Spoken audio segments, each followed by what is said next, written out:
paying to park at the mall. How outrageous is that? Hey everybody, so I was just having this conversation. I'm having it live with somebody that's just off camera, so you're not gonna see them, but what you're seeing is actually like a live discussion, because we were having the discussion about what I should film next. And it's dawned on me that I always portray the UK or Europe like it's this utopia, right? Perfect place, perfect country with no problems, right? And so I said, why not make a video of like some of the things that just annoy me about the UK? These aren't things that I hate per se, like that make the country bad, but just things that just like really get on my nerves, right? So we started talking about it. So didn't we just say, yeah, let's get into the first one, right? You know, one thing that bothers me the most, it's just a little thing. It's just this little, it just gets on my nerves. It's when you travel. So when you go to the airport, you know, like when you go to the airport and then they tell you, it's like they're protecting you from somebody's lip balm, somebody's, you know, glossy lips. Like, so here in the UK, one of the things you have to do when you travel is they give you this little plastic bag and you have to fit all your liquids in there, like 100 ml liquids in there or less. And you have to fill it all in. It's just like a sandwich bag, no bigger than a sandwich bag. And when I tell you, like if you're just traveling with a piece of lip balm, if you don't have it in that plastic bag, they're gonna grab it, reject your bag, send it back and have you put it in a plastic bag to then put it right back through the scanner. And I sit there and I go, thank you so much for saving us from, thank you. You've done such a great job. You saved us from bringing down the plane because of this lip balm. You know, that's the one thing like I hate is security theater. Like it just drives me nuts. And this is a prime example of just pure security theater. It's security for security's sake. As if that lip balm or this plastic bag actually does something that makes it more safe. It's just ridiculous. It's just dumb. Like that's one thing, like it just gets on my nerves. I hope that they get rid of it at some point. Don't you think? You know, you've been there. What's the second thing? Yeah. Oh my goodness. Oh, this could be like the first thing we talked about, or should have talked about, is the idea that train tickets. So one thing is, you know, I love about the UK is you can get around on trains. I've made a video on that. Click here somewhere to watch that video, right? But what I don't talk about is the train cost. So it's like ridiculous. So from, say, the East Midlands down to Birmingham, it's about a 45-minute drive, max. You know, maybe a 20-minute train drive. It costs you like 35 pounds. That's about 40 bucks, you know, there and back. It'll cost you that. If you want to get into London, I've seen tickets to London, Jesus Christ, they're still like 150, 250 pounds just to go to London and back. And you're thinking, I could fly. I've seen a ticket actually. This is a first class ticket from like Manchester to London for like 350, 360 pounds. Ridiculous. And I'm thinking I could fly all the way to the Middle East. I could be in Dubai for that price. There's actually, now we're talking about it. You remember that story? Yeah, the kid who like wanted to go from like, I think he wanted to go from London to Scotland or something like that. And instead of taking the train, which was like 350 pounds, it was cheaper to get a flight from like London to Berlin into Scotland. You know, because here in the UK, one thing that, or just in Europe in general, one of the benefits is that these low-cost carrier planes. I mean, I literally, just the other day, I should have it on the screen if I don't, but here's some examples of flights. I could fly from East Midlands, London, to Spain and back, Greece and back, round trip ticket, maybe 20 pounds in an airplane. But if I want to take a train, Jesus Christ, you're talking like 50 pounds round trip. That's ridiculous. You can fly 800 miles, 1,000 miles cheaper than you could take a train. And the train is like old technology. Train, this is something from the Wild Wild West. Cowboys and Indians, they had trains. So you're talking something like 1800s, they had trains, probably even before that. And it's costing you more than it would cost you to get on a plane. A 20th century invention. You know, so something relatively new. It's ridiculous. It's just a prime example of what they call rip off Britain. I mean, it's just highway robbery. The fact that they can charge you or have the audacity to charge you 50, 80, 100 pounds for a train ticket that might cost, on this old technology. It's ridiculous. Hit me in the comments if you had this example or you know how ridiculous this example is. What else should we talk about? Here's a little one.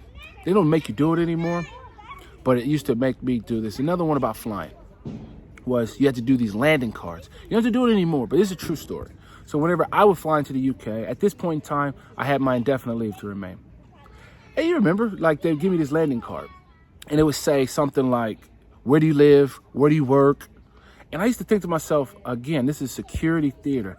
How many thousands, hundreds of thousands of passengers come through this airport every day?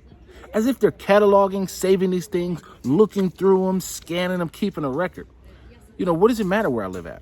What does it matter where I work at? First off, I had indefinite leave to remain, so I definitely didn't have to fill it in, so I wouldn't fill it in. But what I would put on it is where I live, outside the airport, or one mystery lane. I would say I live at one mystery lane, Scooby-Doo type of stuff. Getting these big old long debates, because when you look, I can find it I'll put it on the screen now. When you have indefinite leave to remain, you only have to provide them with 3 things. And I would always give them these 3 things. One was I had to give you my document card.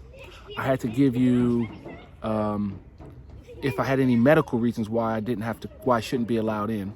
But I didn't have to tell you where I live, because I have no requirements to live anywhere. So why the heck do I need to write on a landing card where I live at? That was one thing that used to always get on my nerves. You don't have to do that anymore, so thank God. I like to think it was because I always made a kerfuffle about it that they got rid of it. I like to claim that as my victory, because I'm talking 4, 5, 6 hour delays I would have. Because sometimes I'm not in a hurry. If I ain't got nothing to do, I got no problem messing with you to show you how ridiculous some of this stuff is. I hate security theater. Man, I can't stand it. Gets on my nerves. What's another thing? We talked about planes, trains. Let's talk about petrol prices, right? So the petrol prices that you're going to pay in the UK, I've done a video on this. Click here to watch that video.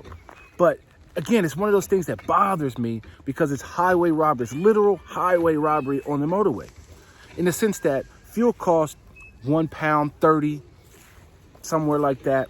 I mean, during the pandemic, it was $1.15, But, it's about $1.30 in town, somewhere like that. But if you got to go on a drive, it's going to cost you, and you stop on the motorway, it's going to cost you £1.50, £1.60 just for diesel fuel.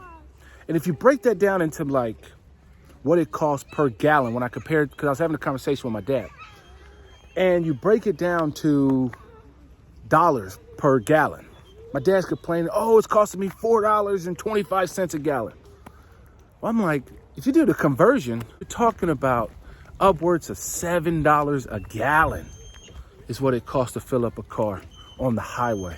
$6.50 to $7. That's ridiculous. So again, it's another one of those rip-off Britain situations. It just irks the mess out of me how much it costs. And there's no reason why fuel has to cost that much. It's the taxes on the fuel. That's one reason why. It just doesn't make no sense why the fuel has to cost $6 a gallon to fill up. My Range Rover cost me about 70, 75, man, it's probably about $80, 80 pounds now just to fill it up. Gets on my nerves, so, but whatever. The 5th thing that gets on my nerves, we're talking about it, is when you're driving in the motorway here, they have these smart motors, right? What that means is there's these signs that tell you the speed limit, 60, 70, normally it's 70 miles per hour on the freeway or the motorway. However, it can change. So it'll drop from 70 to 60 to 50 to 40. There's places like when you're driving through Birmingham, I've had it drop from 70 down to 50, down to 40, go just a few more feet, goes back up to 50, to go back down to 40, to then finally go back up to 70. It's like, and the problem is there'll be nobody on the motorway when they're doing this. It just pisses you off because I actually had to fight a ticket because of it. I was actually going 70 miles per hour. The doggone thing changed to 60 and there's nobody on the motorway. Nobody. I go 10 miles, there's nobody on the motorway. But the smart motor has dropped it down to 60 miles per hour. I get a ticket for that. Ridiculous. There's nobody on the motorway. You take a picture, nobody out there. I'm just following along, just driving in the car. But I get a ticket for 70 miles per hour. So I had to fight that ticket. I sure as heck haven't paid it. I actually don't know what happened with it. I was supposed to go to court during the whole pandemic. It kept getting moved out. Maybe they forgot about it. I don't know. I doubt it, but I let it go. But those are 5 things that really irk me about living in the UK, living in Europe. Quick 2 bonus ones real quick before I sign this video off. I know I said 5, but here's 2 quick ones. 1, paying to park at the mall. How outrageous is that? Imagine you're gonna go to the mall and you gotta pay 2, 5, 10 pounds just to be at the mall to go shopping. Second bonus one that just really irks me. And I saw it the last time I flew out of London Heathrow. But it's at every airport. You have to pay to drop somebody off at the airport. London Heathrow is introducing a £5 charge to drop somebody off at the airport. Something that takes all of like 2 to maybe 5 minutes, you gotta pay £5. East Midlands Airport, when I first moved out here, it was £1 to drop off. Okay, not too bad. I think it's upwards of £5 right now, just to drop off. You know, it's ridiculous. So those are my 2 bonus ones. If you have more, or you know of more, drop them in the comment section. And I hope you've enjoyed this video. Click here to subscribe to my channel, and click here to watch another one of my videos. And as always, thank you for stopping by, and I will catch you on the next video. Peace. I'm out.